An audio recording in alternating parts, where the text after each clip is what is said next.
Hi guys, so I'm the City Witch. Welcome back to my channel. I've got here Mark from Airlim, and he's going to be doing a Q&A with me and asking me some questions and putting me on the spot. Ah. So yeah, let's just... Be kind, be gentle. Wow. You know I will. So let's just jump straight into it.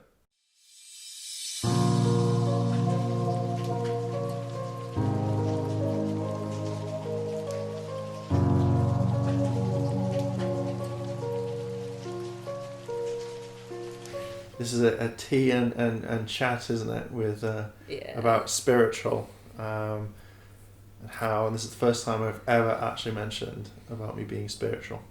Yes, Mark was one of my first ever students.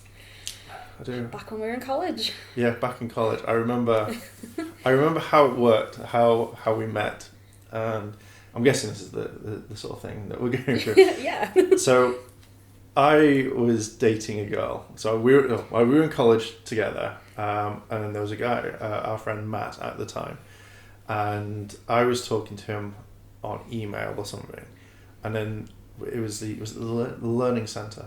Yes. Yeah, the LC. The LC. That's where all the cool kids were. The cafeteria.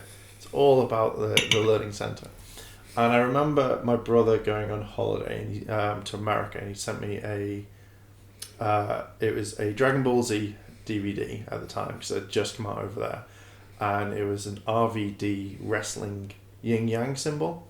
And I was emailing my girlfriend at the time, and she was like, "Oh my god, I can't believe how much I can't wait to see you, blah blah," college things. And then the second I put on this pendant, I got an email going, "Yeah, we're breaking up." And I remember walking over to you and Matt and going, "Oh, guys, this thing's cursed." And literally the first thing you said to me was, "It is." And that's how we met. And then I was just like, yay. Yeah, I remember that. I ended up burying that thing as well to neutralise its energy. We did. I still have it somewhere at home. But yeah, we went through a cleansing process. And then that's how you started to teach me, because I didn't really have a religion beforehand, because stuff had happened in my past that I wasn't very happy with, and I just went, I really like this, and then the rest is history, as they say. It is. My first student. Mm-hmm. And we've been friends now for 20 plus years. Yep, pretty much. It's got to be that. It is. It's been a long time. So you taught me everything. Not everything. No. I've still got tricks up my sleeve. Tricks up my sleeve. Things you don't know. Yeah. But I kind of went down the energy route more than anything. Because I think I found myself more liking that. Yeah, you were definitely very gifted. You picked it up really quickly, and you excelled well past me. Your skill level when it comes to energy and energy manipulation is, I've not met anybody else who's better than you doing that. So that's how it's going to stay. Competition. I'll just blink them out of existence. No, I'm joking. No, but yeah, I think I loved it. Like how we became friends over my brother sending me a wrestling artifact. Oh god, RVD. It was such a cool design as well. I really liked it. Yeah, it was. Is when you see those starter packs, like the the emo kid, or the 16 starter pack where you got the flame shirt, oh god, and the baggy pants, and then that was it. I was like, that's cool. I didn't have the spiky hair then, so I think I was still. I think you gelled it a little bit more then. Yeah. Not so much now. I hate gel. It always makes it look so wet. Why do you want to look like you just come out of the shower? It was a style. Bad style, but it was a style. Yeah. So you taught me everything. Well, you taught me quite a lot. And then we met other people. Sophie. Yeah. Formed the first coven. Yeah. Yeah. That was a big one. Yeah, that was going for 10 years? It was quite a long time. Yeah. We had other people joining and stuff like that, and to begin with. And then I always remember, I don't know how far we can go, because there are things that I could bring up that, and I don't want you to be going like, don't tell them that. Okay. we've met some colourful people over the time. Oh yeah, some very colourful people, some very interesting characters that didn't always use their skills for the greatest good. Let's just say that. And we had to deal with a lot of unusual issues over the years. The asylum was one. I don't know if you remember that. I do tell that story quite a bit. I do like that story. That was a really fascinating story. Not mention it to you guys yet on any of my other videos, but it was an asylum that was for dangerous young children, and at the time there was a pyromaniac that was staying there, and sadly he did manage to get himself a lighter, and he did manage to cause a fire and the whole place burned down. I believe not many people were injured in the process and everyone was relocated, but the building was derelict for a very long time. And a company bought the land and decided to turn it into an old folks' home. We were called in because every time they would start up machinery and try and work on the land, the machinery would go haywire or stop working, people getting injured all the time. So spiritualists were called in to check the energy and deal with it, and we were the third people they called actually to come and have a look. And in the end, we discovered that the land had a lot of negative energy there that had created scarring, which had become infected with entities that had been feeding on the energy. So when we went there, we were there to deal with all those entities and remove them all, and we had some real fun and games with that. That took us all night, didn't it? It did. Although, like, thinking back now, it felt like it was over quite quickly, like done in there and out. But yeah, no, it took quite a while to like seal all the energy away, make sure it could never come up. And of all places, a retirement home. I know, yeah, and that's a lovely retirement home now, guys. Beautiful building, state of the art. But it took people like us to go in first and clear off that energy and make it possible, because the machines weren't starting and all the issues they had. I mean, it's a long list of issues, and I won't bore you with all of the details, but yeah, it took us a very long time to clear it away and then go back and do some healing. And finally, when we were done, it was about a week's worth of work. Machines were starting up fine. They managed to carry on with the project, and a year down the line, the home was opened and ready to go. So, and it's been fine ever since. We've not had any more calls to say there's any more issues. But that was very interesting. Do you remember the claw marks on the trees? Yeah, I never saw, because I didn't really pay attention to the trees at the time. I just remember you saying that the photographer that we had, the person came along because they were with one of the other people, so they were I think it was for the college project or something. That's right, yeah. Yeah. So they were photographing the experience and documenting it for their filming class. Yeah. I believe. And I remember them looking at this tree, and it was perfect beforehand. And then at the very end, there was massive slashes in it. Yeah, once we were done, the wind picked up as well. There was lots of howling and unusual events. People were pushed over, pinched, kicked. There was all sorts of things going on. It was really interesting. It's just a real shame at that time none of us were majorly into filming, and we didn't catch one half of what happened. But the claw marks on the tree was really interesting, guys. And I believe somewhere down the line, if we ever contact that person, there is actually evidence of that, where the tree was fine 1 minute, and then by the end there was these slash marks on it. So, that was probably real interest to some people. That's where we ended up with the coven developing and more people joining in, because they were so fascinated by that experience. So that drummed up a lot of interest. Yeah, so spirituality and witchcraft, not always safe. Sometimes you do encounter really unusual things like that, and it can freak people out if you're not prepared for it.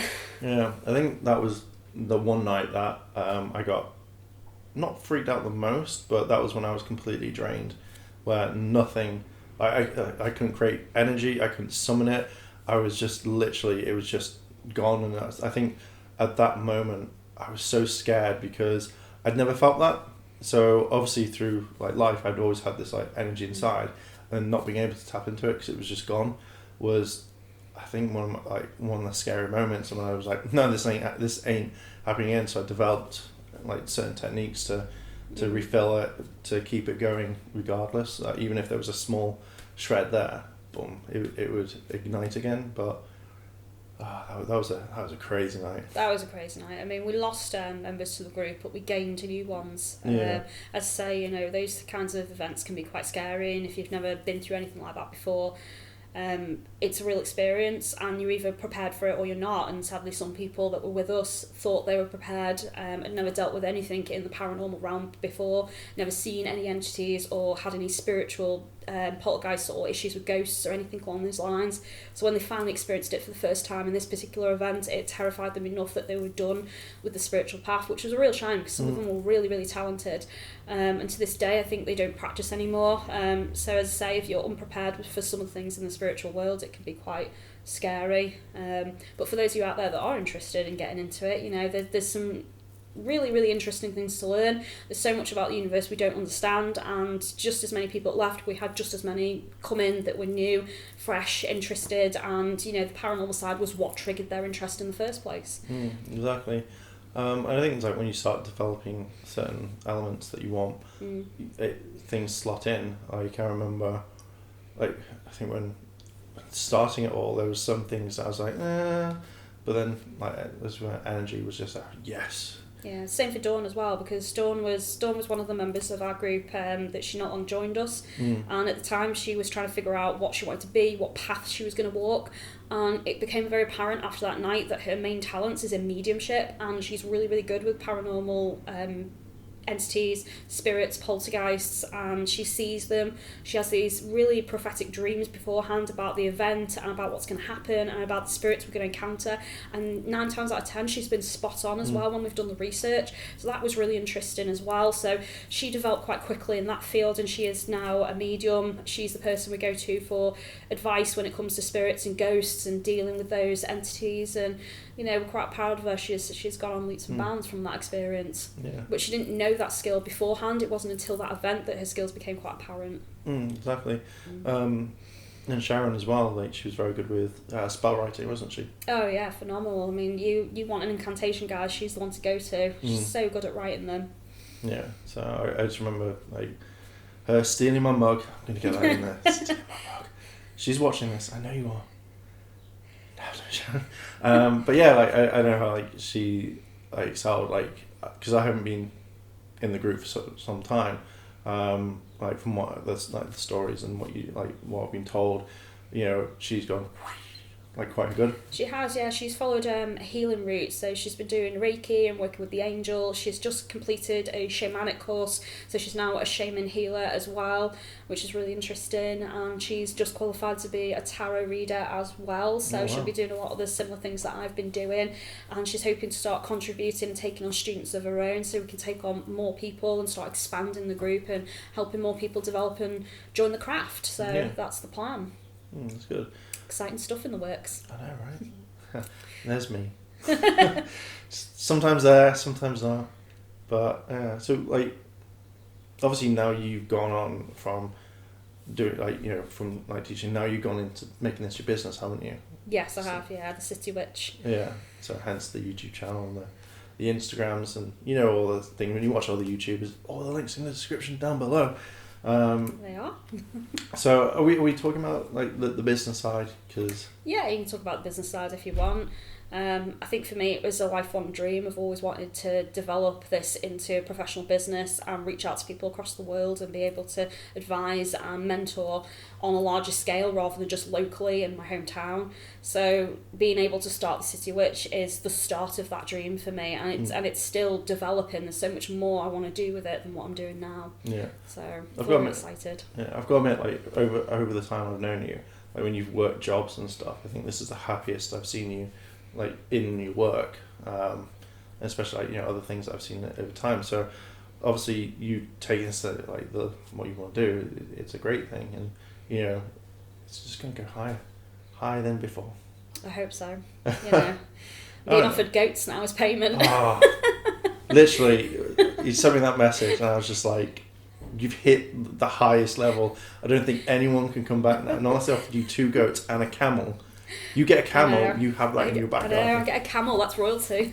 But then my response was, goat's milk. Yes. Or something like that. Dance with cheese. You know, you can make some beautiful cheese with goat's milk. But then, like, when I was thinking, like, if someone sent that to you, now to the person, if they are watching this, that is actually the coolest thing. I'm not ripping into you or anything. But how would they ship you the goat? I have absolutely no idea. That was my second thought. Was that's lovely, but how would you get the goat to me? The response I got was, no, that's your responsibility. You have to come and get the goat. And then I had another issue of, where would I keep the goat? Yeah. I don't have a garden big enough for any livestock of any description, and I'm certainly not going to let a goat wander around my house. Oh, that could have been the thing, like your mascot of the channel, just like, here today we've got Billy the goat, and he's come in and he's going to be talking about. That's all it would have been. I mean, that would be awesome. Could have trained it, I suppose. Have an attack goat instead of an attack dog. It's literally every single person in the walk through your front door, it just looks at them like, no, you're safe, you're okay on that one. So what would like your ultimate plan be for having like the City Witch? Where would you like it to go for the next level? Well, the next level at the moment is I've been approached by a number of different companies and businesses that are interested in me going in and teaching classes in different cities in the UK.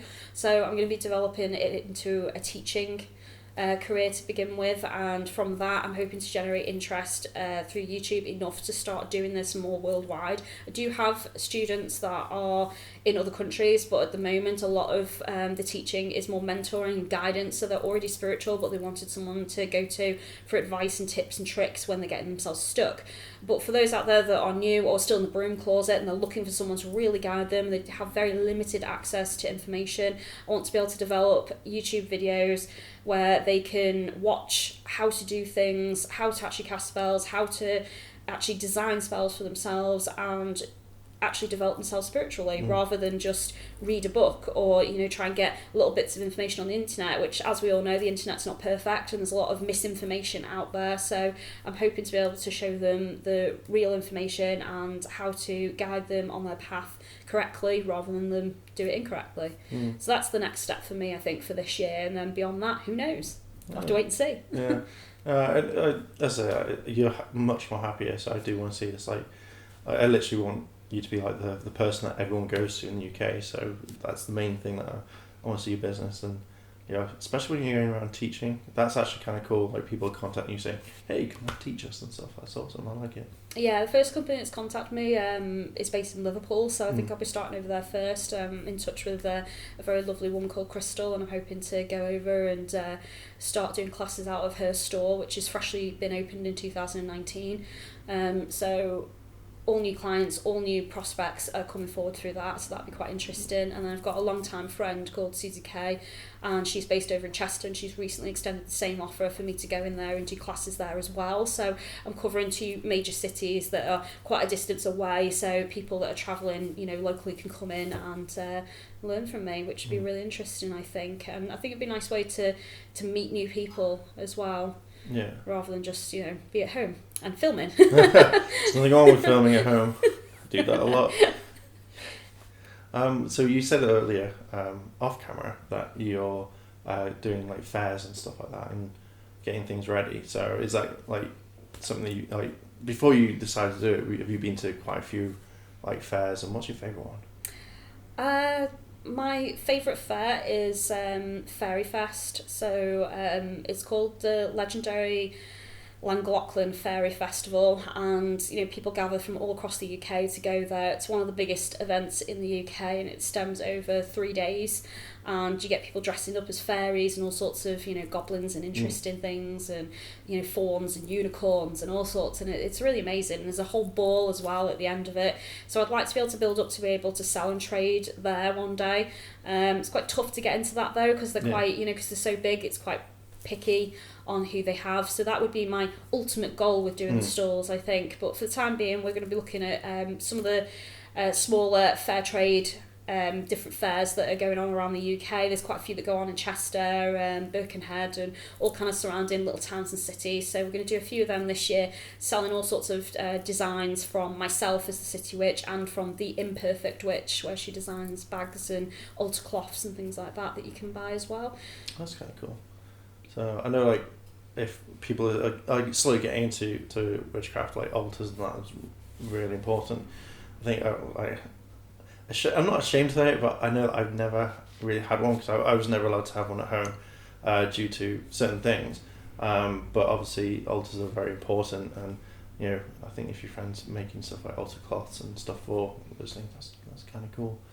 Yeah, I think it's going to help a lot of people branch out. If you Google things like altar cloths online, you end up with some beautiful designs, but they're really over expensive for what they are at the end of the day. So what she's doing is buying fair trade cloths and materials, and then she's designing them and making them all up on her sewing machines, and then she's selling them at fairer, cheaper prices, and they're all unusual designs as well. And then you can have them custom made, so if there's a certain size you want, she will do that for you as well. And she started making bags for tarot decks as well, dice and astro dice and all those kinds of things. So there's lots of different ideas coming in from the Imperfect Witch, and again, her link will be below, guys, if you're interested. Definitely in the description.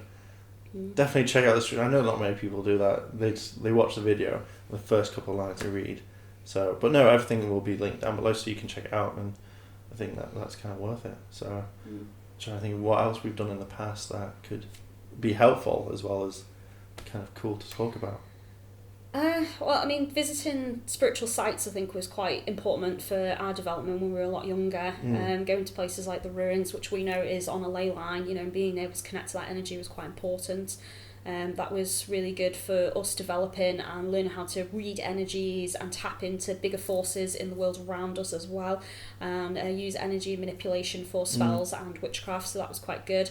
Really good for meditation as well, guys. So if you've never been anywhere like Stonehenge or Avebury Tower or some of the stone circles that are located around the UK and various different sites around the world, going to these places can be majorly beneficial for spiritual development. When you're there, the energy is phenomenal. Can't describe it. You're going to have to go for yourselves, guys, and feel the energy, but just touching those ancient stones and connecting to that ancient energy can be really beneficial to your craft and supercharging your spiritual energy and being able to connect to lots of different forces. And I've had some really unusual dreams and visions from being in those locations as well, and some of which actually happened soon after. So being connected to that energy force was really unique. So I do recommend to anyone who's never been to a spiritual site or location, go into them, because they are fantastic. I think it definitely works, because I think like you can feel like supercharged. So when I first started learning about energy and stuff, I found it the best way I could ever describe it was like a Dragon Ball Z power-up. The whole like, and then gaining more energy and learning it. I think like the first time I couldn't handle a lot of it because it was such a new thing, and over time it was just kind of expanding it like a battery. And I think one of my favorite techniques that I ever kind of learned, like I over complicated this device, then decided to simple it down, like just think of a water wheel, and then energy becomes the water, and then you are the wheel, so the water keeps recharging you and stuff. I really like that, and apparently it works a lot, so I'm really happy about that. I was just trying to think, but like with energy, it changes a lot as well. I think you start developing, so like you taught me astral projection and stuff like that, which I do very regularly. And then, there's dream walking. That's I was wondering if you were going to mention that one. Yeah, which was like a different ability, which was being able to go into other dreams or walk through the dream world. And then that's a really weird thing. That's really hard to do as well. I've only ever met 2 people that can do that successfully and actually enter dreams unhindered by anything and actually manipulate the dream from within. Some people accidentally manage to get into somebody else's dreams or dream walk into a friend or a family member's mind while they're asleep, but they can't actually do anything when they're there. They don't actually realise they're there until after they've gone back to their own bodies and woken up. Whereas with you, it's completely different. You were able to travel to people's dreams and minds and be in there, but then also interact with them as well. And I say, I've only ever met you and one other person that was able to do that, and the other person is not me, just in case anyone's asking. I do not have the dream walking ability. I have to really concentrate on it to be able to do it, and then when I do it, I can't manipulate or make any alterations to dreams. I am aware when I'm dreaming, and I can manipulate and change my own dreams, but nobody else's. Just in case anyone's wondering, that's not a skill of mine. It's a very hard one. I think it was how I did it. I think it was an accident the first time, wasn't it? Possibly. Yeah, I think you did it and kind of told me the story and went, "What is that?" I know. I was saying. I know the second time was someone that I used to know was having problems with her dreaming. So I devised like a certain routine. Was able to go in So as her dream was carrying on, effectively it was like a world. So I was able to go further, find out what the cause of it was, got rid of that cause, and then literally messaged me and went, I saw you in my dream, you did this, and then it all changed, like, and then they never had that dream again because I took out the main problem. And then I never spoke to that person again after that. I was like, God damn. But yeah, that's how I did it, and then the dream was very kind of weird. Well, the dream world, again, it's all about vibrations, and vibration, everything in the universe has an energy signature and everything has a vibration. So you have to resonate at the same frequency as that vibration in order to access that vibrational energy in the first place. So when you're connecting to someone else's dreams, you are vibrating at the same level and able to then just travel that energy through.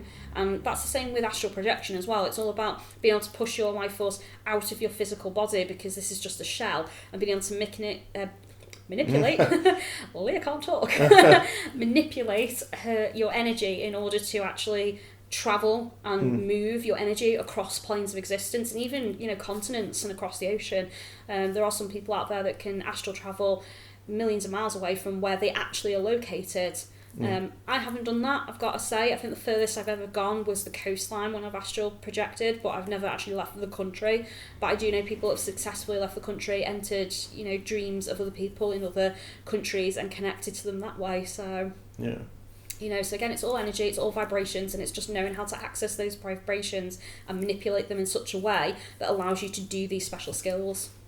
It's such fun because I've been able to go to different places around the universe, have a look around, and just kind of explore. But one good thing is, like, I don't know if I've told you, energy shields. That's always a fun thing. So a while ago, I think this was like early last year, one of my friends in America wasn't doing very well. So I was able to put a shield up around him from the distance between Chester and I think Los Angeles or something, or California. Wow, it's quite a distance. That was a killer. But because they were going through such a long time, I didn't want them to do anything bad. So I literally put a shield up around him. I think it must have lasted about maybe half a day, a couple of hours, until I was just like, I'm done. I can't do that. But it wasn't like because when energy travels, it's not just like a thin thing. It was a full on powerful thing. I was so tired afterwards. But then I was like, I can't keep doing that a lot. But it's like in a rare thing. That's what in an emergency it can actually happen. Don't recommend it though. It's very taxing on energy doing big work. Something everyone has to realise is energy doesn't come from nowhere. You have to generate it, or you have to direct and manipulate it from environments and items around you in order to build enough energy to be able to do something like that. So, when they, witches describe being tired and how much energy they put into things, that's very true. And when I've worked a lot during the day on, spellcraft or ritual work and anything to do with energy, I'm exhausted by the time I go to sleep, and usually I sleep like the dead. You couldn't wake me up because I'm so tired, and then the next day I'm still that kind of tired state because my body still hasn't regenerated all of that energy that I've exerted in order to do something. So, so it's not a negative when witches out there are saying, things cost energy, they cost time and money. All of these things are factual to do in witchcraft and energy manipulation and vibrational work. Everything is energy, everything is taxing, and you have to make sure to take care of yourselves, guys.